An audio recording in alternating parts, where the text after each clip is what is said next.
മലയാള സിനിമയിൽ ഇത്രയധികം blood shot ഞാൻ കണ്ടിട്ടില്ല. ഒരു 240 അടുപ്പിച്ച് ബ്ലഡ് ഇതിന് ചിലവായിട്ട് ഒറ്റ ടേക്കിന് ഓക്കെ ആക്കണം. ബ്ലഡ് മുഖത്തടിക്കുന്നു, കണ്ണി അടിക്കുന്നു. ആ ഒറ്റ ടേക്കിന് ഓക്കെ ആയാൽ മാത്രമല്ല പിന്നെ അത് റിപ്പീറ്റ് ചെയ്യണമെങ്കിൽ ബ്ലഡ് ഫുള്ള് തുടക്കണം. കണ്ടിന്യൂറ്റി പ്രശ്നം. ഇന്റർവ്യൂവിൽ ആ ചെവി കട്ട് ചെയ്യുന്ന ഒരു സീൻ കണ്ടിട്ടില്ലേ, അത് ഒറ്റ ടേക്കിൽ ഓക്കെ ആക്കിയതാണ്. ഞാനൊരു ഇൻസ്റ്റിറ്റ്യൂട്ടിൽ പോയിട്ടില്ല, ഞാനൊരു ഇൻസ്റ്റിറ്റ്യൂട്ടിൽ പഠിച്ചിട്ടില്ല.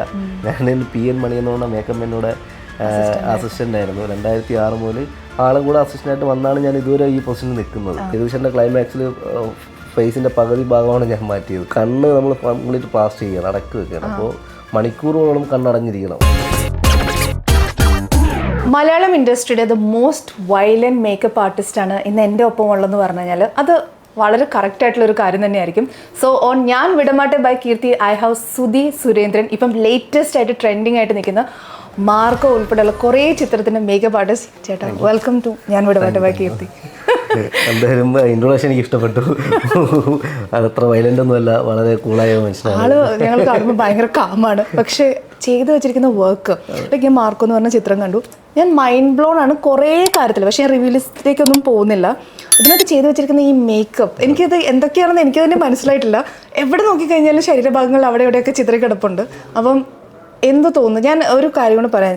ഞാൻ ചേട്ടന് 3 വർഷത്തെ മുന്നത്തെ ഒരു ഇൻ്റർവ്യൂവിൽ ഇങ്ങനെ കേൾക്കുന്ന സമയത്ത് പറയുന്നുണ്ട്, സിനിമ എല്ലാവർക്കും എന്തെങ്കിലുമൊക്കെ ഒരു പൊസിഷൻ കൊടുക്കും, എപ്പോഴേലൊക്കെ നമ്മൾ സിനിമയിൽ വിൻ ചെയ്യും. അങ്ങനെ എത്തി നിൽക്കുന്ന ഒരു ഫീലിംഗ് ആണോ ഇപ്പോൾ സുജാ? തീർച്ചയായിട്ടും എനിക്ക് അങ്ങനത്തെ ഒരു ഫീലിംഗ് തന്നെയാണ്. കാരണം ഞാനൊരു ഇപ്പോൾ ഫിലിം ഇൻഡസ്ട്രിയിൽ ഒരു 18 വർഷമായി. അപ്പോൾ എനിക്ക് അത്രയും ഒരു ജേണിയിൽ എനിക്കിപ്പോൾ ഒരു ഭയങ്കര ഒരു എന്താ പറയുക ഒരു ഇത് ഇങ്ങനത്തെ ഒരു ആൾക്കാരുടെ ഒരു നമ്മൾ ചെയ്ത വർക്കിനെ പറ്റി നല്ല റിസൾട്ട് പറയുമ്പോൾ ഒരു സന്തോഷമുണ്ടല്ലോ, അത് ഭയങ്കര സന്തോഷമാണ്. അത് പറഞ്ഞറിയിക്കാൻ പറ്റുന്ന സന്തോഷം. ഈ പറഞ്ഞ പോലെ തന്നെ ഏതൊരു മനുഷ്യനും ഒരു സമയം വരുമെന്ന് പറയും പോലത്തെ ഒരു ടൈമാണ് ഇപ്പോൾ. ഓഫ്കോഴ്സ്. അപ്പോൾ അതും കംപ്ലീറ്റ്ലി എൻജോയ് ചെയ്തു. കാരണം യു ഡിസേർവ് ദാറ്റ്. അതൊരു ബിഗ് കൺഗ്രാറ്റുലേഷൻസ് വെച്ച് തന്നെ ഞാൻ തുടങ്ങുകയാണ്. You deserve all that. എനിക്കിതിനെ ഫിലിമിനെ കുറിച്ച് അറിയാനുള്ള കുറച്ച് ആകാംക്ഷയുള്ള കാര്യങ്ങളാണ്. അതിനകത്ത് മാർക്കോ എന്ന് പറഞ്ഞ ക്യാരക്ടറിലേക്ക് വരുന്നതിന് മുന്നേ ഈ ഫിലിമിൽ മൊത്തത്തിൽ what is your contribution? Like എന്തൊക്കെയാണ് ചേട്ടൻ്റെ കോൺട്രിബ്യൂഷൻ അത് തോന്നിയിരിക്കുന്നത് as A makeup artist? Yes, അതായത് ഫസ്റ്റ് എൻ്റെ അടുത്ത് ഈ സബ്ജക്റ്റ് സംസാരിക്കുമ്പോൾ ഡയറക്ടർ അനീഫ് സാർ സംസാരിക്കുമ്പോൾ ഇത് വയലൻസ് തന്നെയാണ് മെയിൻ ഇമ്പോർട്ടൻറ്റ് കൊടുത്തിരിക്കുന്നത്. അപ്പോൾ വയലൻസ് മെയിൻ ഇമ്പോർട്ടൻറ്റ് കൊടുക്കുമ്പോൾ തന്നെ ഏതൊരു മേക്കപ്പ് ആർട്ടിസ്റ്റിൻ്റെ രീതിയിൽ എനിക്ക് ചെയ്യാൻ ഇൻട്രസ്റ്റഡ് ആണ്. കാരണം നമുക്ക് ഈ സ്പെഷ്യൽ എഫക്ട്സ് വർക്ക് ചെയ്യുക, ഈ പ്രോസറ്റിക് വർക്ക് ചെയ്യുക എന്നുള്ളത് ഒരു ചലഞ്ചിങ് ആണ്. കാരണം നമുക്ക് ഇതേമാതിരി ഒരു വർക്ക് കിട്ടുമ്പോൾ അതിൽ എന്തെല്ലാം നമ്മുടേതായ ക്രിയേഷൻ കൊണ്ടുവരാൻ പറ്റും. അപ്പോൾ അങ്ങനെ ഒരു ചലഞ്ചിങ് ആയിട്ടാണ് മെയിനായിട്ട് ആ വർക്ക് ഞാൻ എടുത്തത് തന്നെ. ഇതിന് സബ്ജക്റ്റ് ബേസ് എനിക്ക് ഓക്കെ ആയിരുന്നു, നമുക്ക് എന്തായാലും ചെയ്യാം എന്നുള്ളത്. ഇത് ഡയറക്ടർ അനീഫ് സാറിൻ്റെ സംസാരിച്ചപ്പോൾ നമ്മൾ VFX മാക്സിമം എത്രമാത്രം കുറച്ചിട്ട് എത്ര ഒറിജിനാലിറ്റി ആക്കാൻ പറ്റും. സിനിമ കാണുമ്പോൾ അറിയാം അത്രയും ഡീറ്റെയിലിംഗ് ആയിട്ട്. പക്ഷേ എനിക്കതാണ് എൻ്റെ ഡൗട്ട്. പലതും കാണുമ്പോൾ പല ഇങ്ങനെ സീൻസ് കാണുമ്പോൾ ഇത് VFX ആയിരിക്കും, അല്ലെ ഇത് VFX ആയിരിക്കും, പക്ഷേ അല്ല ഇത് റിയൽ ആണെന്ന് അറിഞ്ഞപ്പോൾ ഒരു സർപ്രൈസ് ആണ്. പിന്നെ എനിക്ക് ഒരു കാര്യം കൊണ്ട് ഞാൻ ഇതിനിടയ്ക്ക് ചോദിക്കുകയാണ്, എന്താണ് ഈ സ്പെഷ്യൽ എഫക്ട്സും പ്രോസ്തറ്റിക്സ് എന്നൊക്കെ പറയുന്നത്? ഇതിനകത്ത് യൂസ് ചെയ്തിരിക്കുന്ന ആ ഒരു ടെക്നോളജി എന്തൊക്കെയാണ് മേക്കപ്പ്? അതെ, നമ്മൾ മേക്കപ്പിൽ ഇപ്പോൾ 2-3 കാറ്റഗറി ഉണ്ട്. VFX ഉപയോഗിച്ചിട്ടുണ്ട്, ഇല്ലെന്നല്ല. മേക്കപ്പിൽ തന്നെ നമ്മൾ prosthetic makeup, special effects makeup 2 കാറ്റഗറിയാണ്. പ്രോസറ്റിക് മേക്കപ്പ് എന്ന് പറയുമ്പോൾ നമ്മൾ ബോഡി പാർട്സുകൾ ഉണ്ടാക്കാനായിട്ട് സിലിക്കോൺ എന്നുള്ള മെറ്റീരിയൽ ഉപയോഗിക്കാറുണ്ട്. സിലിക്കോണിലെ മോൾഡ് എടുത്തിട്ട് ഇപ്പോൾ ഒരാളുടെ കൈ ചെയ്യുകയാണെങ്കിൽ കൈയിൻ്റെ മോൾഡ് ആദ്യം എടുത്തിട്ട് അതിനെ സിലിക്കോണിൽ വർക്ക് ചെയ്തെടുക്കുന്നത്. അപ്പോൾ കറക്റ്റ് ഡീറ്റെയിലിംഗ് കിട്ടും. അപ്പോൾ അതിനെ പ്രോസറ്റിക് വർക്കെന്നും ഈ പറയുന്ന പോലെ സ്പെഷ്യൽ എഫക്ട്സ് വർക്ക് എന്നൊക്കെ പറയാറുണ്ട്. കൂടുതലും ഈ മാർക്കോ സിനിമയിൽ ഉപയോഗിച്ചിരിക്കുന്നത് നോർമൽ മേക്കപ്പായിട്ട് അങ്ങനെ ആയിരുന്നു. എല്ലാം ഈ പ്രോസറ്റിക് മേക്കപ്പാണ് ഇമ്പോർട്ടൻറ്റ് കൊടുത്തിരിക്കുന്നത്. അതെ, അപ്പോൾ അതിപ്പോൾ ഈ ഫുൾ കംപ്ലീറ്റ് ഇത് ഈ സബ്ജക്റ്റ് ബേസ് നമ്മൾ കേട്ടപ്പോൾ തന്നെ അതാണ് കൂടുതലും ഇതിലുള്ളത്. അപ്പം ഞാൻ വിചാരിച്ചുകൊണ്ടിരുന്ന ഫിലിമിലെ മേക്കപ്പ് ആർട്ടിസ്റ്റ് എന്ന് വെച്ച് കഴിഞ്ഞാൽ ടച്ച് ചെയ്ത് കൊടുക്കുന്ന ആളാണെന്ന് എൻ്റെ മനസ്സിലൊരു കോൺസെപ്റ്റ് ആയിരുന്നു. പക്ഷേ ഈ പ്രോസ്തറ്റിലേക്ക് വരുമ്പം ഇത് എങ്ങനെയാണ്? ലൈക്ക് എനിക്ക് അത് അറിയണം. ലൈക്ക് ചേട്ടൻ എങ്ങനെയാണ് ഇതിലേക്ക് വന്നത്? ലൈക്ക് എങ്ങനെ പഠിച്ചിട്ടുണ്ടോ? ഇതിനെന്തെങ്കിലും സ്പെഷ്യൽ ക്ലാസ്സസ് ഉണ്ടോ? എങ്ങനെയാണ് ഇത് ഈ പ്രോസ്തറ്റിക് വർക്ക്സ് ഒക്കെ ചെയ്യുന്നത്? പ്രോസ്തറ്റിക് വർക്ക് അങ്ങനെ പഠിച്ചിട്ടില്ല, കാരണം ഞാൻ അതിന് ട്രെയിനിങ് ഒന്നും പോയിട്ടൊന്നുമില്ല. അങ്ങനെ വർക്ക് ചെയ്തുള്ള എക്സ്പീരിയൻസ്, പിന്നെ എൻ്റെ കൂടെ വർക്ക് ചെയ്യുന്ന കുറച്ച് ആൾക്കാരുണ്ട്. അപ്പോൾ അവരെയൊക്കെ ഇൻക്ലൂഡ് ആക്കിയിട്ടാണ് ഞാൻ ചെയ്തത്. അപ്പോൾ എനിക്ക് സഹായിക്കാനായിട്ട് നമ്മുടെ സുഹൃത്തുണ്ടായിരുന്നു. അപ്പോൾ പുള്ളിയും കൂടെ ചേർന്നിട്ട് തന്നെയാണ്. കാരണം ഇതൊരു ആർട്ടിസ്റ്റിന് ചെയ്യാൻ പറ്റുന്ന ഒരു കാര്യമാണ്, കാരണം പഠിച്ചവർക്ക് ചെയ്യാൻ പറ്റുള്ളൂ. അപ്പോൾ ക്ലേ വർക്കിൽ നമ്മളൊരു സാധനം അവരോട് പറയുമ്പോൾ ഡയറക്ഷനിൽ അവരുണ്ടാക്കി തരുന്നു, നമ്മളതിനെ ഡീറ്റെയിൽ ആക്കി ചെയ്യുന്നു. അപ്പോൾ ലാസ്റ്റ് ഫൈനലി വരുമ്പോഴത്തേക്കും മേക്കപ്പ് മാൻ ഞാനായിരുന്നാലും ഇപ്പോൾ എൻ്റെ കൂടെയുള്ള ആൾക്കാരായിരുന്നാലും ഡീറ്റെയിലിംഗ് ലാസ്റ്റ് ഞങ്ങൾ തന്നെയാണ് ചെയ്യുന്നത്. ഈ ഇപ്പോൾ ഉണ്ണി എന്ന് പറഞ്ഞ ഇതിനകത്ത് ഉണ്ണി ചെയ്തിരിക്കുന്ന കഥാപാത്രം, മാർക്കോ എന്ന് പറഞ്ഞ കഥാപാത്രം one of the most handsome ഒരു ഉണ്ണിയുടെ ഒരു ക്യാരക്ടറായിട്ട് അതിനകത്ത് വരുന്നത്. ഇതിന് ഉണ്ണിയായിട്ട് ക്ലോസ് ആയിട്ട് മാർക്കോ എന്ന് പറഞ്ഞ കഥാപാത്രത്തിന് എത്ര ക്ലോസ് ആയിട്ട് വർക്ക് ചെയ്തിട്ടുണ്ട്? അപ്പോൾ അനീഫ് സാർ എൻ്റെ അടുത്ത് മാർക്കോ പറ്റി, അതായത് ഉണ്ണിച്ചേട്ടൻ്റെ ക്യാരക്ടർ സംസാരിച്ചപ്പോൾ തന്നെ നമ്മൾ എപ്പോഴും കാണുന്ന ഉണ്ണിയുടെ ഫിഗറിൽ നിന്ന് മാറണം, ആ ഒരു അപ്പിയറൻസ് മാറണം, ആ ഒരു ഗെറ്റപ്പ് ചേഞ്ച്, അതിനെപ്പറ്റി സംസാരിച്ചപ്പോൾ തന്നെ ഞാൻ ഓപ്ഷൻ 2-3 സ്കെച്ച് ചെയ്ത് കൊടുത്തായിരുന്നു. 2-3 സ്കെച്ച് ചെയ്താണ്, അതിൽ നിന്നാണ് അനീഫ് സാർ സെലക്ട് ചെയ്യുന്നതും ഉണ്ണിച്ചേട്ടനെ കൊണ്ട് കാണിക്കുന്നതും. അങ്ങനെയാണ് ആ ഒരു ക്യാരക്ടർ ഫസ്റ്റ് ലുക്കും സെക്കൻഡ് ലുക്കും വരുന്നത്. ഇതിന് ഹോംവർക്ക്സ് ഒക്കെ ചെയ്യാറുണ്ട്. നമ്മൾ ഒരു ക്യാരക്ടറിന് വേണ്ടി സ്കെച്ച് ചെയ്യാറുണ്ട്. ഒരു ക്യാരക്ടർ ഇപ്പോൾ ഇമ്പോർട്ടൻറ്റ് ക്യാരക്ടറിലോട്ട് സ്കെച്ച് ചെയ്യുക. അപ്പോൾ ജഗദീഷ് ചേട്ടനായിരുന്നു സ്കെച്ച് ചെയ്താണ്, ഉണ്ണിച്ചേട്ടൻ, എല്ലാവരും ഡിഫറെൻറ്റ് ക്യാരക്ടറാണ്. അപ്പം ഇത് ശരിക്കും പറഞ്ഞാൽ സുധിച്ചേട്ടൻ പറഞ്ഞ ആ ഒരു ഇതാണ് അവർ ചെയ്തിരിക്കുന്നത്. ബിക്കോസ് ഇതിനകത്ത് അവരുടെ മേക്ക് ഓവേഴ്സ് നമുക്ക് കാണുമ്പോൾ തന്നെ നമ്മൾ ഭയങ്കര ലൈക്ക് നമ്മൾ കാണുന്നില്ല, ഒരു ഇംഗ്ലീഷ് മൂവിയുടെ ഒരു നന്നായിട്ട് നമുക്ക് ഫീൽ ചെയ്യും. ഒരു ഹോളിവുഡ് സ്റ്റൈലിംഗ് ആണ് ശരിക്കും പറഞ്ഞാൽ. നമ്മുടെ കോസ്റ്റ്യൂം ധന്യ ചേച്ചിയും കൂടെ ഇൻഫ്ലുവൻസ്, കാരണം കോസ്റ്റ്യൂം കൂടെ ഇതിൽ എങ്ങനെയാണ് ഒരു പാറ്റേൺ മനസ്സിലാക്കിയിട്ട് നമുക്ക് ചെയ്യാൻ പറ്റുള്ളൂ. കോസ്റ്റ്യൂംസ് ഒരു ക്യാരക്ടറിന് എങ്ങനെയാണ് കോസ്റ്റ്യൂമിൻ്റെ രീതി വരുന്നത്, ആ രീതിക്കാണ് നമ്മളത് ക്രിയേറ്റീവ് സ്കെച്ച് ചെയ്തെടുക്കുന്നത്. ഈ മേക്കപ്പ് ആർട്ടിസ്റ്റ് എന്ന് പറയുമ്പോൾ മേക്കപ്പ് ആർട്ടിസ്റ്റ്, ഇപ്പോൾ പറഞ്ഞ costume designer, hair stylist, director, cinematographer, നിങ്ങളെല്ലാവരും ഒരു ബേസിക് അണ്ടർസ്റ്റാൻഡിങ് അങ്ങനെയാണ്? അതെ, എല്ലാവരും ഒരു ചർച്ച ചെയ്യാറുണ്ട്. ഒരു ക്യാരക്ടർ ആയിരുന്നാലും ഇപ്പോൾ എന്തായിരുന്നാലും എല്ലാവരും ചർച്ച ചെയ്തിട്ടാണ് തീരുമാനം എത്തുന്നത്. കാരണം ഒരാളുടെ കോൺട്രിബ്യൂഷൻ മാത്രം പറ്റത്തില്ല. കാരണം എല്ലാവരും ഡയറക്ടറും ഈ ഫോട്ടോഗ്രാഫറും എല്ലാവരും കൂടി നമ്മളൊരു ഉണ്ടാവും, ഒരു ടീം വർക്ക് തന്നെയാണ്. ഉണ്ണിയുടെ കഥാപാത്രത്തിനും ഉണ്ണിയുടെ സജഷൻസ് എന്തെങ്കിലും ഉണ്ടായിരുന്നു? ഉണ്ണിച്ചേട്ടൻ്റെ 2 സജഷൻ ഉണ്ടായിരുന്നു. കാരണം രണ്ടാമത്തെ ഗെറ്റപ്പ് ചേഞ്ച് സിനിമ കാണുമ്പോൾ അറിയാം, അതിൽ ഹെയർ കട്ട് ചെയ്യണം. ആദ്യം നമ്മൾ വേറൊരു രീതിക്കാണ് പ്ലാൻ ചെയ്യുന്നത്. പക്ഷേ അത് ഉണ്ണിച്ചേട്ടൻ പറഞ്ഞ് നമുക്ക് ഈ സ്റ്റൈലിലോട്ട് മാറ്റാം. പുള്ളിയുടെ ഒരുപാട് എല്ലാത്തിലും ഒരു ഓപ്ഷൻ പുള്ളി പറയും, നമ്മളതിനോട്ട് ക്ലിയർ ചെയ്ത് കൊടുക്കാറുണ്ട്. അതിനകത്ത് ഇപ്പം ഈ ഫിലിം കണ്ടവർക്ക് അറിയാൻ സാധിക്കും, ഇപ്പം ഉണ്ണിയുടെ ലൈക്ക് വയലൻസ് സീൻസിനകത്തൊക്കെ ഈവൻ കണ്ണിൽ നിന്ന് ബ്ലഡ് വരുന്ന സീൻസ് ആണെങ്കിലും അതൊക്കെ കണ്ണ് ചുമന്ന് വരുന്ന ഇതൊക്കെയാണെങ്കിലും അതിലൊക്കെ എത്രമാത്രം എന്തൊക്കെയാണ് അതിനകത്ത്? ഇപ്പോൾ നമ്മൾ സാധാരണ ബ്ലഡ് ആർട്ടിസ്റ്റിന്റെ ദേഹത്ത് ഉപയോഗിക്കാറുണ്ട്. ഉണ്ണിച്ചേട്ടൻ്റെ ഓരോ ഷോട്ടിൽ ഐ ബ്ലഡ് എന്നുള്ള പ്രൊഡക്റ്റ് ഉണ്ട്. ഐ ബ്ലഡ് നമ്മൾ പുറത്തുനിന്ന് വരുത്തിച്ചതാണ്, ഇവിടെ കിട്ടുന്നതല്ല. അപ്പോൾ പുറത്തുനിന്ന് വരുത്തിച്ചത് ഇപ്പോൾ ഒരു ആർട്ടിസ്റ്റ് നമ്മൾ കണ്ണിൻ്റെ ഉള്ളിലിടാൻ ഏതൊരു ആർട്ടിസ്റ്റും ചിലപ്പോൾ താമസിക്കണമെന്നില്ല. അപ്പോൾ ഉണ്ണിച്ചേട്ടനെ ഞാൻ അത് കൺവിൻസ് ആക്കി. ഫസ്റ്റ് ഞാൻ കണ്ണിനകത്തിട്ട് കാണിച്ചു കാണിച്ച ശേഷമാണ് പുള്ളി കൺവിൻസ് ആയിട്ട് പിന്നെ എല്ലാ ഷോട്ടിനും ഇടാറുണ്ട്. ഒരു ഡ്രോപ്സ് കണ്ണിനകത്ത് വീഴുമ്പോൾ പിന്നെ കുറച്ച് നേരത്തെ ഫുള്ള് റെഡായിരിക്കും. വിഷ്വൽ റെഡായിരിക്കും. പക്ഷെ കണ്ണ് വേറെ പ്രോബ്ലം ഒന്നുമില്ല, ഫുള്ള് വിഷ്വൽ ഫുള്ള് റെഡായിരിക്കും. അതുകൊണ്ട് ഫുള്ള് അത് വെച്ചിട്ടാണ് അവർ ശരിക്കും പറഞ്ഞാൽ ചെയ്യുന്നത്. ഇപ്പം ഏകദേശം എത്ര സമയമൊക്കെ എടുക്കും ഇവരുടെയൊക്കെ ഒരു ഇത് ഷൂട്ട് ചെയ്യാനായിട്ട്, അല്ലെങ്കിൽ മേക്കപ്പ് ചെയ്യാൻ വേണ്ടി ഏകദേശം എത്ര സമയം എടുക്കാറുണ്ട്? അതിപ്പോൾ സിറ്റുവേഷൻ അനുസരിച്ചാണ്, എന്താണോ അപ്പോഴത്തെ സിറ്റുവേഷനിൽ വരുന്ന മേക്കപ്പിനനുസരിച്ചായിരിക്കും നമ്മൾ അതിൻ്റെ ടൈം എടുക്കുന്നത്. ഇതിലധികം ബ്ലഡിൻ്റെ പരിപാടി ആയ കാരണം അങ്ങനെ വലിയ മേക്കപ്പ് ആയിട്ടൊന്നുമില്ല, എല്ലാം ഈ ബ്ലഡാണ്. എനിക്ക് തോന്നുന്നു മലയാള സിനിമയിൽ ഇത്രയധികം ബ്ലഡ് ഉപയോഗിച്ചത് ഒരു 240 അടുപ്പിച്ച് ബ്ലഡ് ഇതിൽ ചിലവായിട്ടുണ്ട്. 240 ലിറ്റർ ബ്ലഡ് അടുപ്പിച്ച് ഇതിൽ മേക്കപ്പ് ഡിപ്പാർട്ട്മെന്റ് ചിലവായിട്ടുണ്ട്. പിന്നെ ആർട്ട് ഡിപ്പാർട്ട്മെന്റ് സെപ്പറേറ്റ് ഉണ്ടാക്കി ബ്ലഡ്. അങ്ങനെ ബ്ലഡ് രാവിലെ മുതൽ വൈകുന്നേരം ബ്ലഡ് ആയിരുന്നു. 85 ഡേയ്സ് ഷൂട്ടായിരുന്നു. 85 ഡേയ്സിൽ ഈ ഞാൻ പലപ്പോഴും കേട്ടിട്ടുണ്ട് ആക്ടേഴ്സ് ഒക്കെ ഈ ഫിലിമിൽ, ഇപ്പം ഞാൻ പല ആക്ടേഴ്സ് നമ്മൾ ഇൻ്റർവ്യൂ ഒക്കെ ചെയ്യുന്ന സമയത്ത് അവർ പറയും നമ്മളിങ്ങനെ ഇൻറ്റൻസ് ആയിട്ടുള്ള വയലൻസ് ഫിലിംസിലൊക്കെ അഭിനയിക്കുന്ന സമയത്ത് അവർക്ക് മെൻ്റലി ഭയങ്കര ഡിസ്ട്രെസ്ഡ് ആയിട്ട് വരും. എന്നാൽ ഒരു ഫീൽ ഗുഡ് മൂവീസിലൊക്കെ ആണെങ്കിൽ നല്ല ജോളി മൂഡായിരിക്കും. ഇപ്പം ഞാൻ മനസ്സിലാക്കിയെടുത്തോളം ഒരു മേക്കപ്പ് ആർട്ടിസ്റ്റും അത്രയും ക്ലോസ് ആയിട്ട് സ്റ്റോറി ആയിട്ട് വർക്ക് ചെയ്യുന്നത്, കാരണം അവർക്ക് ഓരോ സീൻ ബൈ സീൻ അറിയണമല്ലോ അടുത്ത് എന്താ ചെയ്യേണ്ടത്. അപ്പോൾ ഇതൊക്കെ നിങ്ങൾക്ക് ആ സ്ട്രെസ്സ് ഈ ഒരു വയലൻസ് ഫിലിംസിൽ വയലൻസ് ആയിട്ട് നിൽക്കുമ്പോൾ നിങ്ങൾക്ക് ഫീൽ ചെയ്യണം. കാരണം ഇപ്പോൾ ലാസ്റ്റ് നോക്കി കഴിഞ്ഞാൽ ഗുരുവായൂരമ്പലം നടയിലൊക്കെ പറഞ്ഞാൽ ചിൽ സീനാണ്. ഇപ്പം പൃഥ്വി തന്നെ പറയുന്നുണ്ട് ഞാൻ ചില്ലായിട്ട് അഭിനയിക്കാൻ വന്നതെന്ന്. അപ്പം അങ്ങനെ ഒരു ഫീലിംഗ് ഉണ്ടായിരുന്നു. തീർച്ചയായിട്ടും. കാരണം ഇത് ആർട്ടിസ്റ്റ് ഒരു സീൻ ബേസ് പോയിട്ട് ഇമോഷൻ സീൻ അല്ലെങ്കിൽ പിന്നെ ഫൈറ്റ് സീന് അപ്പം അത്രയും ടെൻഷനിലാണ് നിൽക്കുന്നത്. ആ ഒരു ടെൻഷൻ നമുക്കും ഉണ്ടാവും.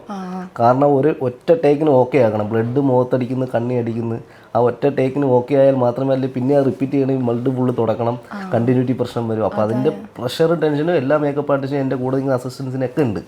കാരണം ഞങ്ങൾ ഇപ്പം ഉണ്ണിച്ചേട്ടൻ ഇൻ്റർവ്യൂവിൽ ചെവി കട്ട് ചെയ്യുന്ന ഒരു സീൻ കണ്ടിട്ടില്ലേ, അത് ഒറ്റ ടേക്കിൽ ഓക്കെ ആക്കിയതാണ്. അത് 1 more ആയി കഴിഞ്ഞാൽ ഈ കണ്ണിൻ്റെ അകത്തും ബ്ലഡും ഈ കരയോടെ എല്ലാം മാറും.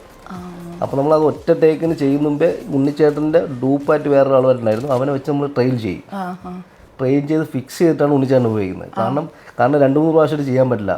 ഈ ബ്ലഡ് ഒറ്റ അടിക്കുമ്പോൾ തന്നെ മുഖത്ത് അടിക്കണം, കണ്ണിനകത്ത് കയറും. പിന്നെ അത് റീഷൂട്ട് ചെയ്യണമെങ്കിൽ പിന്നെ അത് ഫുൾ റിമൂവ് ചെയ്യണം, വലിയ പാടാണ്. അപ്പോൾ ഇത് ആദ്യമേ നമ്മൾ റിഹേഴ്സൊക്കെ ചെയ്ത് നോക്കിയിട്ടാണ് ഫൈനലി ആർട്ടിസ്റ്റിനെ കൊണ്ട് ചെയ്യിക്കുന്നത്. അല്ല ഇങ്ങനെ ഞാൻ അതെനിക്കിങ്ങനെ ആലോചിക്കുന്നുണ്ടായിരുന്നു. അപ്പോൾ ഈ കണ്ടിന്യൂസ് ഷോർട്സിന് എപ്പോഴും ഒറ്റ ഇതിൽ ടേക്കിൽ അത് ഫിനിഷ് ചെയ്യണം എന്നുണ്ടോ? അല്ലെങ്കിൽ ഇപ്പം ലാസ്റ്റ് നമ്മൾ നിർത്തിയിരിക്കുന്ന ഭയങ്കര ഒരു വയലൻസ് സീനിലാണ്. കാരണം ഇതിനകത്തും കംപ്ലീറ്റ് വയലൻസ് ആണ്. മൂവി കംപ്ലീറ്റ് വയലൻസ് ആണ്. അപ്പം എങ്ങനെ സാധാരണ അല്ലെങ്കിൽ കണ്ടിന്യൂഷൻ വരണമെങ്കിൽ പിറ്റേ ദിവസം നിങ്ങൾ ഈ സെയിം സാധനങ്ങളൊക്കെ ചെയ്യേണ്ടി വന്നിട്ടുണ്ട്. നമ്മൾ ആ ഇന്റർവ്യൂ ഫൈറ്റ് 3 എടുത്തത് ഈ 15 ദിവസം കൊണ്ടാണ്. അപ്പോൾ ഈ 15 ദിവസം ഫസ്റ്റ് ഇടുന്ന ബ്ലഡ് തന്നെ 15 ദിവസം കണ്ടിന്യൂസ് ചെയ്യണം. പിന്നെ ലാസ്റ്റ് മഴ സീൻ വരുമ്പോഴാണ് ഈ കുറേ ബ്ലഡ് അങ്ങനെ പോകുന്നത്. അതുവരെ സെയിം അതേപോലെ തന്നെ ചെയ്യേണ്ടി വരും. ഡീറ്റെയിലിംഗ് എല്ലാം അത്രയും ഡീറ്റെയിലിംഗ് നമ്മൾ 15 ദിവസം കണ്ടിന്യൂസ് ചെയ്യണം. അപ്പോൾ ആ 15 ദിവസം ചെയ്യുന്നതിൽ ഇപ്പം ബ്ലഡിൻ്റെ മുറിവിൻ്റെ സ്റ്റാർട്ടിങ്ങും പോയിന്റും എൻഡ് പോയിന്റ് എല്ലാം നമ്മൾ നോട്ട് ചെയ്ത് വെക്കണം. അതേപോലെ തന്നെ നമ്മൾ സ്ക്രീനിൽ കാണും. അപ്പോൾ ഞാൻ ആക്ച്വലി ഫിലിം കാണുന്ന സമയത്തൊക്കെ ലേറ്റർ നമ്മൾ സെക്കൻഡ് ഇന്റർവെൽ കഴിഞ്ഞുള്ള ഭാഗത്തൊക്കെ വയലൻസ് വരുമ്പോൾ ഉണ്ണിയുടെ മുഖത്തൊക്കെ ഒരു ഇതുണ്ട്. അപ്പോൾ ഞാനായിരുന്നു നോക്കും അവിടെ മുഖത്ത് അപ്പുറത്തുണ്ടോ ഉണ്ട്. ബിക്കോസ് ആൾക്കാർ ഇപ്പം നമ്മൾ പ്രേക്ഷകർ ആ ഒരു ലെവലിലേക്ക് ശരിക്കും പറഞ്ഞാൽ നമ്മളും ചിന്തിച്ച് തുടങ്ങി എന്നുള്ള ഒരു കാര്യമാണ്.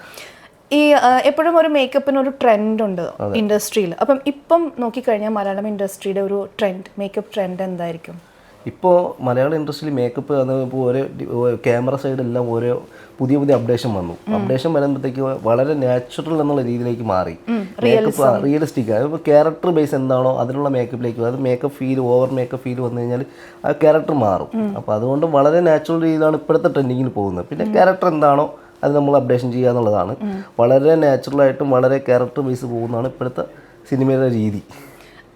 ഈ പണ്ടൊക്കെ ഞാൻ കേട്ടിട്ടുണ്ട് ഫിലിംസിൽ നമ്മളിപ്പം പണ്ടൊരു ബ്യൂട്ടി കൺസെപ്റ്റ്സ് മലയാളം ഇൻഡസ്ട്രിയിൽ ഓരോ കാലഘട്ടത്തിലും ഓരോ കൺസെപ്റ്റ്സ് ഉണ്ട്. 80s 90s ഒരു കൺസെപ്റ്റ് ആയിരുന്നു വിടർന്ന കണ്ണ്. അപ്പം ഹീറോയിൻസിന് വരെ വിടർന്ന കണ്ണ്, നീണ്ട മുടി, അങ്ങനത്തെ ഒരു ഇത്. അപ്പം ഇപ്പം വന്നു കഴിഞ്ഞാൽ ഭയങ്കര നാച്ചുറൽ ആയിട്ടാണ് ആക്ട്രസ്മാരൊക്കെ നമ്മുടെ ഇൻഡസ്ട്രി മലയാളം ഇൻഡസ്ട്രി വർക്ക് ചെയ്യുന്നത്. എന്നാലും ഇപ്പം ചേട്ടൻ്റെ അടുത്ത് വരുമ്പം ഏതെങ്കിലും ഹീറോയിൻസോ അല്ലെങ്കിൽ ആക്ട്രസോ അവർ ഡിമാൻഡ് ചെയ്യാറുണ്ട് ഇപ്പം ഫെയർനെസ് സ്റ്റാൻഡേർഡ് വെക്കുക, അല്ലെങ്കിൽ ഇങ്ങനെ വേണം, ലൈക്ക് ഒന്നുകൂടെ ഫെയർ ആക്കി കാണിക്കണം, അങ്ങനെ ഡിമാൻഡ്സ് നമ്മുടെ ഇൻഡസ്ട്രിയിൽ വരാറുണ്ടോ? ചെയ്യാറുണ്ട്. നമ്മൾ ആർട്ടിസ്റ്റ് അങ്ങനെ ചില ആൾക്കാർ ഒന്നുകൊണ്ട് ആർട്ടിസ്റ്റ് ഡിമാൻഡ് ചെയ്യാറുണ്ട്, ഇന്ന പ്രോഡക്റ്റ് വേണം, ഇന്നതുപോലെ ചെയ്യണം എന്നൊക്കെ ചെയ്യാറ്. പക്ഷെ ഞങ്ങളത് ഡയറക്ടറും കൂടെ ചോദിക്കും. കാരണം ക്യാരക്ടർ നമ്മൾ മാറിപ്പോകാൻ പാടില്ലല്ലോ. അവരോടൊരു ഓപ്ഷൻ പറഞ്ഞാലും ആ ഒരു ക്യാരക്ടർ നമ്മുടെ കയ്യിൽ നിന്ന് പോകാൻ പാടില്ല. അവരിപ്പോൾ ചെയ്താലിപ്പം മേക്കപ്പ് മാനെ ചോദിക്കുള്ളൂ എന്തുകൊണ്ട് അവർ ആ ഒരു ക്യാരക്ടർ ഒന്നും പോകാൻ പാടില്ല. അപ്പോൾ അവർ ബാലൻസ് ചെയ്യാൻ വേണ്ടിയിട്ട് ഞങ്ങൾ എന്തായാലും ഒരു അഡ്ജസ്റ്റ്മെൻറ്റിൽ പോവും. കാരണം ഒരു ആർട്ടിസ്റ്റ് ഇപ്പോൾ അവർ പറയാൻ എനിക്ക് ഇന്ന പ്രോഡക്റ്റ് തന്നെ ചെയ്തേ പറ്റുള്ളൂ, കാരണം അവർക്ക് സ്കിൻ സെൻസിറ്റീവ് ആണ് എന്നൊക്കെ പറയാറുണ്ട്.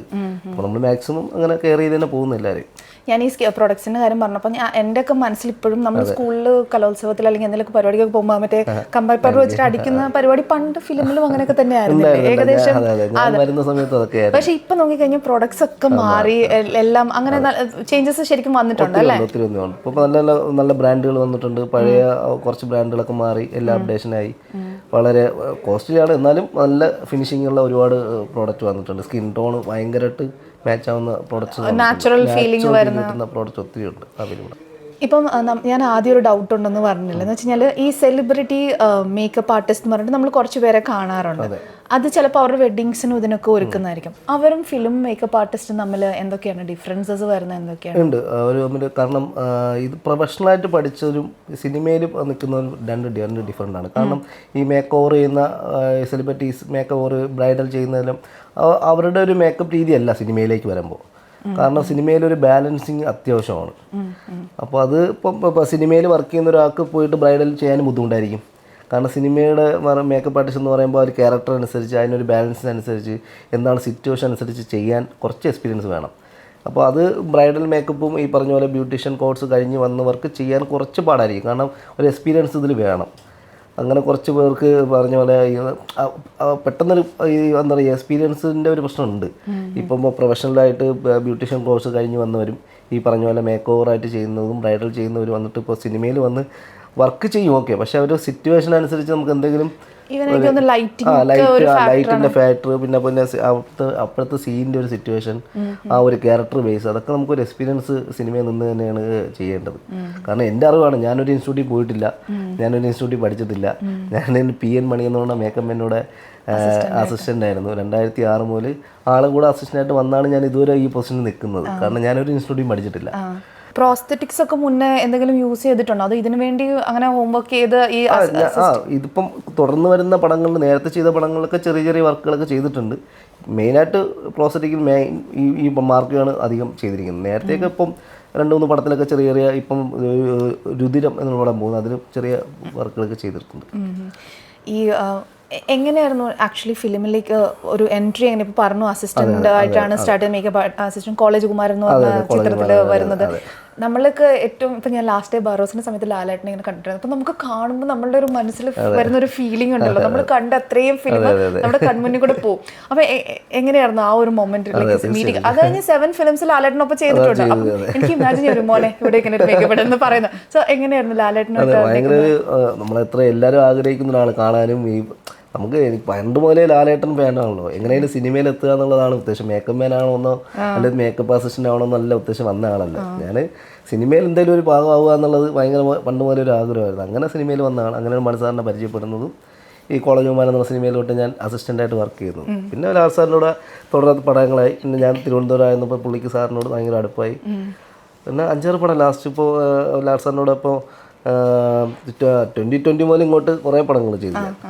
ഇപ്പോൾ ലാസ്റ്റ് നല്ലൊരു പടം ഇപ്പോൾ ഈ അടുത്തൊരു പടം ചെയ്തായിരുന്നു. ഇപ്പോൾ ഓർക്കുന്നില്ല, കുറേ ലാൽ സാർ. പിന്നെ ബിപിൻ ദാസിന്റെ പടങ്ങളായപ്പോൾ പിന്നെ കുറേ ഫിലിംസ് ഇപ്പം അങ്ങനെ പടത്തിലോട്ട് പോയി.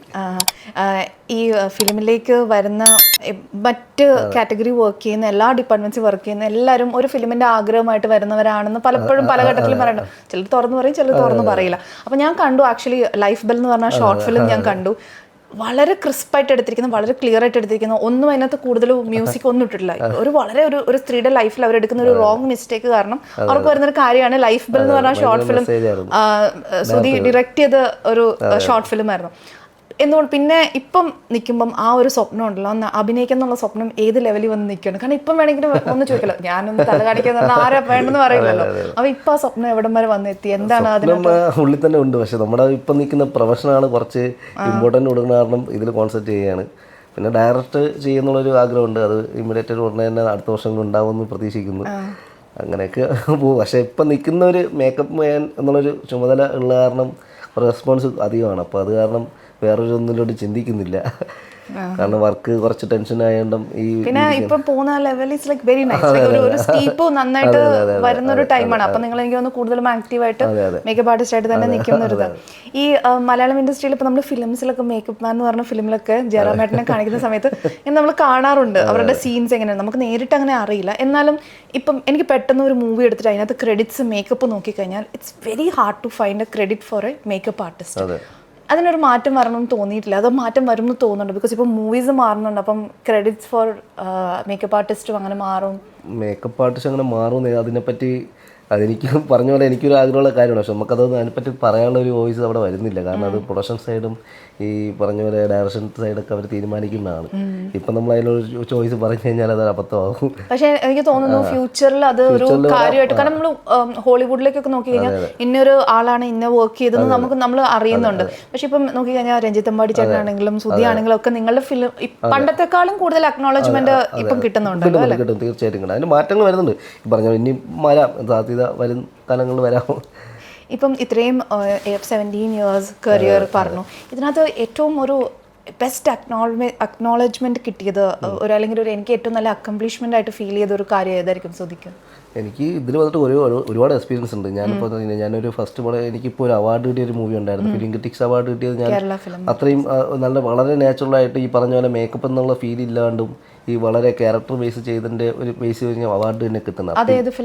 ഏക് ദിൻ അത് റിലീസായിട്ടില്ല, ഈ ഫെസ്റ്റിവൽ മൂവിയാണ്. അപ്പോൾ അതിനാണ് എനിക്ക് ഫിലിം ക്രിറ്റിക്സ് അവാർഡ് കിട്ടുന്നത്. അപ്പോൾ അതുവരെ ഞാൻ അതിന് മുമ്പേ ചെറിയ ചെറിയ ഈ ഇതിലോട്ട് വലിയ സീരിയസ് ആക്കാതെ ചെയ്തുകൊണ്ടിരുന്ന ഒരു വർക്കായിരുന്നു. പക്ഷേ ഏക് ദിൻ ചെയ്തപ്പോൾ ശേഷമാണ് ജെ ജെ ഹേ അങ്ങനെ നല്ല നല്ല വർക്കുകൾ അപ്പം തന്നെ പടപട വന്നു തുടങ്ങിയതും. അപ്പോൾ എനിക്ക് മനസ്സിലായി ഇതിൽ തന്നെ നമുക്കൊരു കരിയർ മുന്നോട്ട് പോകാമെന്ന് വെച്ചിട്ട് തന്നെയാണ് ഞാൻ ഇതിലിട്ട് മെയിനായിട്ട് നല്ല കോൺസെപ്റ്റ് ചെയ്യാൻ തുടങ്ങിയത്. ഈ രജനി സാറുമായിട്ട് വർക്ക് ചെയ്തിട്ടുണ്ട്, വിക്രം സാറുമായിട്ട് വിക്രം സാറല്ല രജനി സാറിനോട് വർക്ക് ചെയ്തിട്ടുണ്ട്, അജിത് സാറിനോട് വർക്ക് ചെയ്തിട്ടുണ്ട്. അപ്പം ഇവരൊക്കെ ഇനി എനിക്ക് ഇന്നൊരാളുടെ വർക്ക് ചെയ്യണം, നമുക്ക് എല്ലാവർക്കും ഒരു ഫാൻ മൊമെന്റ് ഉണ്ടായിരിക്കും. അതിപ്പോൾ ഈ ഇൻഡസ്ട്രി ആവണമെന്നില്ല, അങ്ങനെ ഒരു ഫാൻ മൊമെന്റ് ആയിട്ട് വെച്ചിരിക്കുന്നത്. സൂര്യ സാറിൻ്റെ ഒരു പടം ചെയ്യണമെന്ന് ഭയങ്കര ആഗ്രഹമാണ്. ഞാൻ വർക്ക് ചെയ്തിട്ടില്ല, വർക്ക് ചെയ്യണമെന്ന് ഭയങ്കര ആഗ്രഹമുണ്ട്.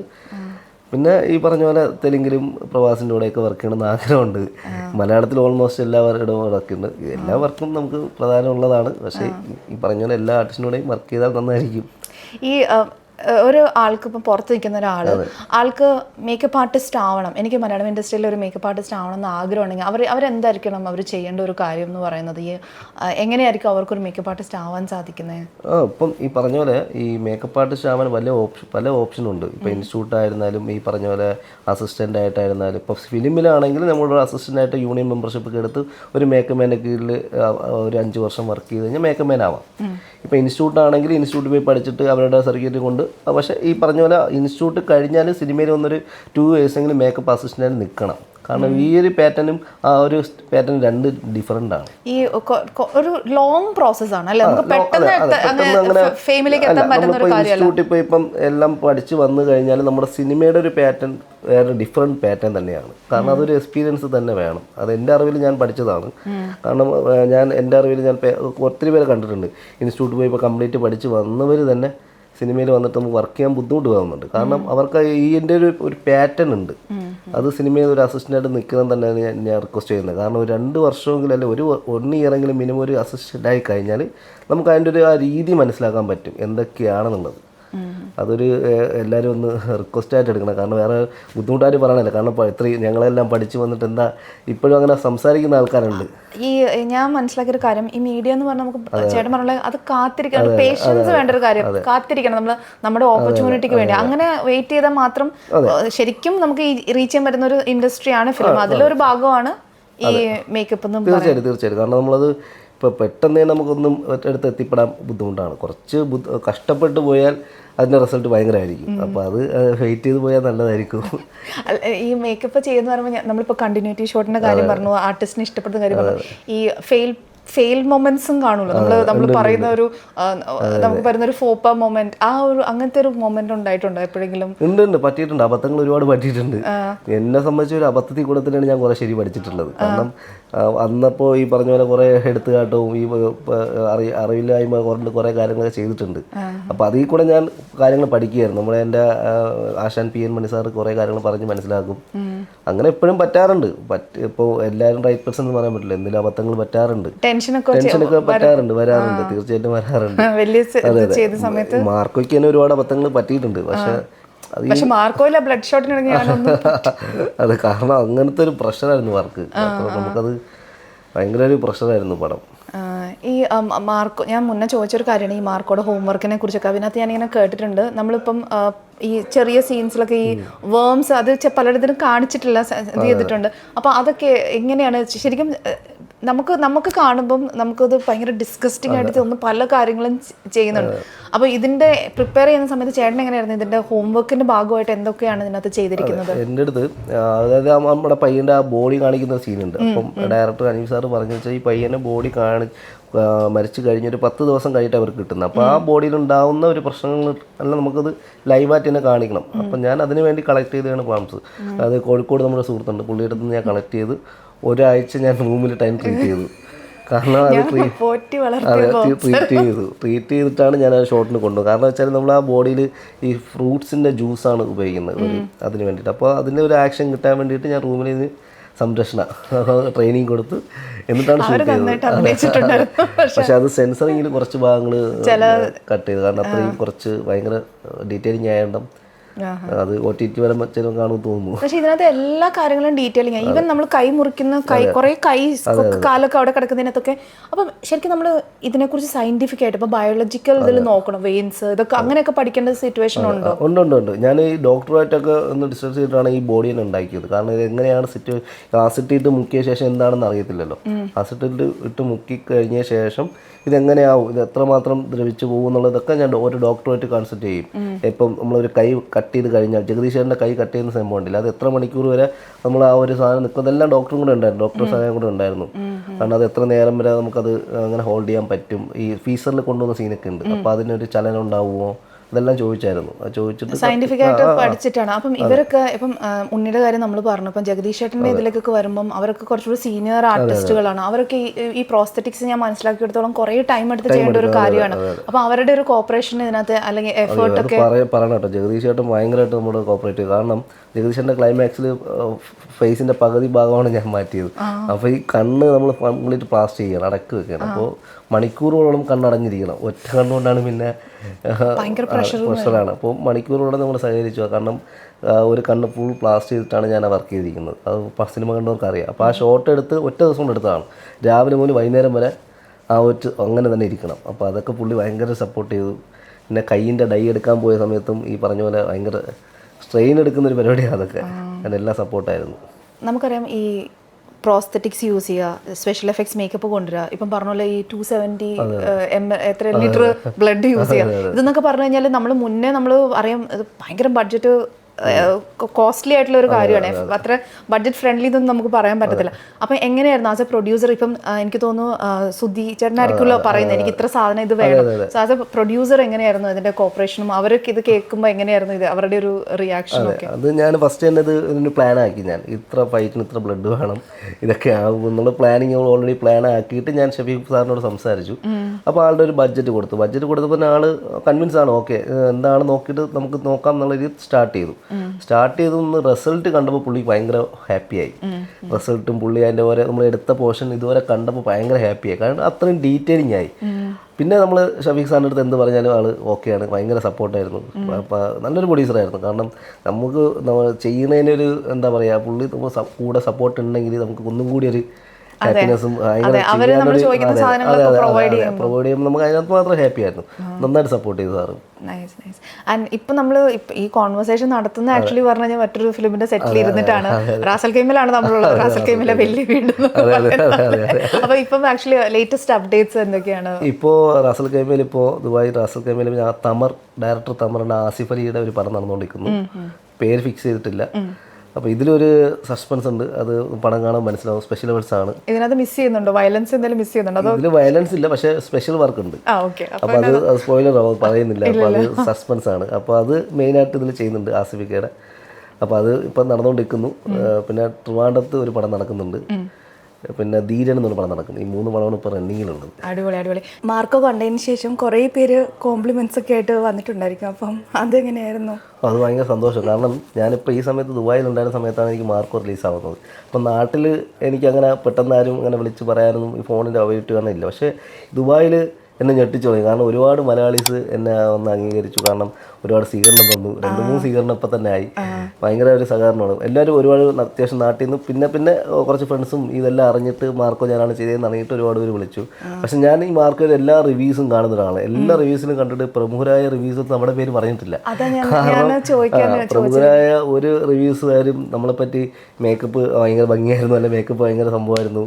അതായത് സിനിമയുടെ മെയിൻ ഘടകമേ വയലൻസ് ആണ്. പക്ഷെ ഇതിനെപ്പറ്റിയൊന്നും ആരും പറയുന്നതായിട്ട് ഞാൻ കേട്ടിട്ടില്ല. പക്ഷെ എന്താണെന്നറിയാം, എനിക്ക് ഒരു കാര്യം തോന്നിയത് എന്താണെന്ന് ചേട്ടാ, ഇപ്പൊ ഞാൻ തന്നെ ചോദിച്ചില്ലേ എന്താണ് സ്പെഷ്യൽ എഫക്ട്സ് ആൻഡ് പ്രോസ്തെറ്റിക്കിന് ഡിഫറൻസ്? പലരും ഇത് VFX ആണെന്ന് വിചാരിച്ചിട്ടുണ്ടോ എന്ന് എനിക്കൊരു ഡൗട്ട് ഇല്ലാതില്ല. ഇത് മേക്കപ്പ് ആണെന്ന് അറിഞ്ഞു വരാനൊരു ടൈം നമ്മൾക്കിത് ഫസ്റ്റ് എക്സ്പീരിയൻസ് ആണ് ഇത്രയും. അപ്പൊ അതിന്റെ ഒരു ഡിഫറൻസ് ഉണ്ടാവാം, അതിൻ്റെതായിട്ടായിരിക്കും. പക്ഷെ അതിനെപ്പറ്റി ഇപ്പം അറിഞ്ഞവരൊക്കെ ഇപ്പൊ കുറച്ച് ആൾക്കാർ എന്നെ വിളിച്ച് ഭയങ്കരമായിട്ട് അപ്രീഷിയേറ്റ് ചെയ്യുന്നുണ്ട്. പിന്നെ അത് ഫസ്റ്റൊക്കെ എനിക്കൊരു വിഷമമായി. റിലീസായിട്ട് എല്ലാ റിവ്യൂവും കാണും. ആരെങ്കിലും നമ്മളെ പറ്റി പറയുന്നുണ്ടോ? പക്ഷെ ഒരാൾ പോലും സംസാരിച്ചില്ല. പിന്നെ കുഴപ്പമില്ല, നമ്മൾ സെലിബ്രിറ്റി ആയിട്ടില്ല. ഈ ഒരു വർക്കിന് എന്താണെങ്കിലും അതിന്റെ ഡ്യൂ ക്രെഡിറ്റ് കിട്ടും എന്നുള്ളൊരു കാര്യം അതെവിടെയും പോലെ. കാരണം അത് മനസ്സിലാക്കി വരുന്ന ആൾക്കാർക്ക് അതിന്റെ എഫക്റ്റ് മനസ്സിലാവും. ഹാപ്പിയാണ്, സന്തോഷമാണ്. ഇത് സുധിച്ചേട്ടാ, നമ്മുടെ ഷോ തീരുന്നതിന് മുന്നേ തന്നെ നമ്മുടെ ഒരു ചെറിയൊരു സെഗ്മെന്റ് ആണ് ഇത്. ഞാൻ മെയിൻറ്റെയിൻ ചെയ്യുന്ന ഒരു ബുക്കാണ്. ഇതിനകത്ത് വരുന്ന ആൾക്കാരെല്ലാം ഇതിന് മുന്നേ ഒരാളൊരു ചോദ്യം ചോദിച്ചിട്ടുണ്ടായിരിക്കും, അതിനൊരു ഉത്തരവും അടുത്ത ആർട്ടിസ്റ്റിനുള്ള ഒരു ചോദ്യവും കൂടെ ഉണ്ട്. അപ്പം ലാസ്റ്റ് ഹാരിസിക്ക് എഴുതിയ ഒരു ചോദ്യമാണ്. അപ്പം അതിനുള്ളൊരു ഉത്തരവും അടുത്ത ആൾക്കുള്ളൊരു ചോദ്യം. അടുത്ത ആൾ ആരാന്ന് എനിക്ക് അറിയില്ല, പക്ഷെ ആരാണെങ്കിലും അവർക്കുള്ളൊരു ചോദ്യവും കൂടെയാണ്. ഇത് ഞാൻ വായിച്ചു. ജീവിതത്തിൽ ബെസ്റ്റ് ഫ്രണ്ട്സ് ഉണ്ടാകുന്നത് ഹാപ്പി ആയിരിക്കട്ടെ. ജീവിതത്തിൽ ബെസ്റ്റ് ഫ്രണ്ട്സ് ഉണ്ടാകുന്നത് ഹാപ്പി ആയിരിക്കുമ്പോഴല്ലേ? നമ്മൾ പണി പാളുന്ന സമയത്ത് അതുപോലെ പാളി ഇരിക്കുന്ന ഒരാളെ കാണുമ്പോഴാണ്. അതുപോലെ ആരെങ്കിലും കണ്ടിട്ടുണ്ടോ? ജീവിതത്തിൽ ബെസ്റ്റ് ഫ്രണ്ട്സ് ഉണ്ടാകുന്നത് ഹാപ്പി ആയിരിക്കുമ്പോഴല്ല, നമ്മൾ പണി പാളി ഇരിക്കുന്ന സമയത്ത് അതുപോലെ പാളി ഇരിക്കുന്ന ഒരാളെ കാണുമ്പോൾ ആണ്. അതുപോലെ ആരെങ്കിലും കണ്ടിട്ടുണ്ടോ? ഇത് ഡയലോഗാണ്. അപ്പോൾ ഹാരിസിക്ക് എന്തായാലും വാഴയുടെ പ്രൊഡ്യൂസർ ആയതുകൊണ്ട് തന്നെ അതുമായിട്ട് ബന്ധപ്പെടുത്തിയാണ് ചോദിച്ചിരിക്കുന്നത്. അപ്പം അതിനുള്ള ഒരു ഉത്തരവും അടുത്ത ആൾക്കുള്ളൊരു ചോദ്യവും കൂടെ. അത് ചോദ്യം എന്താണെന്നും ഉത്തരം എന്താണെന്നും കൂടി ഒന്ന് പറഞ്ഞേ. പണി ഇത് മസ്റ്റാണോ? ഞാൻ പലപ്പോഴും ഇതിന്റെ ഉത്തരങ്ങൾ വായിക്കാതെ പോകും, കാരണം ഇത് മൊത്തം വായിക്കണമല്ലോ എന്നുള്ള ഞാൻ തെറ്റിച്ചാണ് വായിക്കുന്നുള്ള പേടി. പക്ഷെ ഇന്ന് ചേട്ടൻ തന്നെ എഴുതിയിട്ട് ചേട്ടൻ തന്നെ അടുത്ത ആൾക്കുള്ള ചോദ്യം കൂടെ പറഞ്ഞാൽ മതി. ചോദ്യം ഞാൻ എഴുതി വെക്കണോ? ഇതിനുള്ള ഉത്തരം ആദ്യം. ഇതിന്റെ ഉത്തരം ഇനിയിപ്പോ ജീവിതത്തിൽ എന്താ അത് ഹാരിസി കൂടെ ആയണ്ടേ. ഹാരിസിക്ക് നമ്മളൊരു നല്ല ബന്ധമാണ്. പണി കിട്ടുമ്പോഴേ അറിയാവൂ. പണി കിട്ടുമ്പോഴേ അറിയാവൂ പണി കിട്ടിയെന്ന്.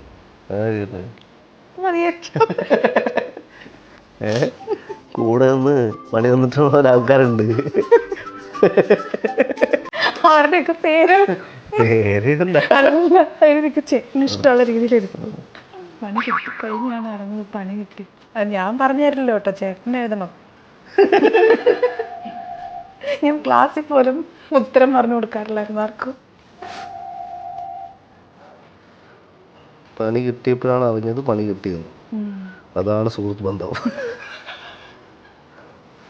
ഇവിടെ അടുത്ത ആൾക്കുള്ള ചോദ്യമോ? എന്റെ പണി കിട്ടിയപ്പോഴാണ് അറിഞ്ഞത് പണി കിട്ടിയത്. അതാണ് സുഹൃത്ത് ബന്ധം. അങ്ങനെ ഉണ്ട് കേട്ടോ. പണി കിട്ടിയിട്ടുണ്ട്. കൂടെ നിന്നിട്ട് ജീവിതത്തിന്റെ ഭാഗമാണ് നമ്മൾ. അതെ, നല്ലോണം തേപ്പ് കിട്ടി, അതോടെ വെച്ച് നിർത്തി. ഇനി എന്ത് അടുത്ത ആൾക്കുള്ള ആരാന്ന് എനിക്ക് അറിയില്ല. ഇനി ഒരു അവസരത്തിൽ കാണാമെന്ന് എന്നോടല്ല, എനിക്കല്ലത് അടുത്ത ആൾക്കാർ. അത് ആരാന്ന് വിചാരിച്ചിട്ട് എഴുതിക്കോ, കാണാൻ പറ്റുമെന്നായിരിക്കും. ചോദ്യമല്ലേ വേണ്ട നമുക്ക്. എന്തെങ്കിലും അവസരത്തിൽ കാണാം എന്ന് എഴുതാം. അത് ക്വസ്റ്റ്യൻ മാർക്കിടാം. ഓക്കെ, എന്തെങ്കിലും ഒരു ദിവസം കാണാൻ പറ്റുമോ? ഓക്കെ, അതാണ് നമ്മുടെ അടുത്ത ആൾക്കുള്ള ചോദ്യം. വളരെ സന്തോഷം. അപ്പം ഇത്രയും നേരം എനിക്കറിയാം ഇനി ഷൂട്ടിന് ഇനി അടുത്ത ഇതിന് പോകാനുള്ള ടൈം. ഇത്രയും നേരം നമ്മുടെ ഒപ്പം ഞാൻ വിടുമാറ്റിൽ ടൈം സ്പെൻഡ് ചെയ്യുന്നത് വളരെയധികം സന്തോഷം. ഇത്ര പ്രോംപ്റ്റ് ആയിട്ട് ഉത്തരം പറഞ്ഞതിന് thank you so much for being on the show. Thank you. Thank you.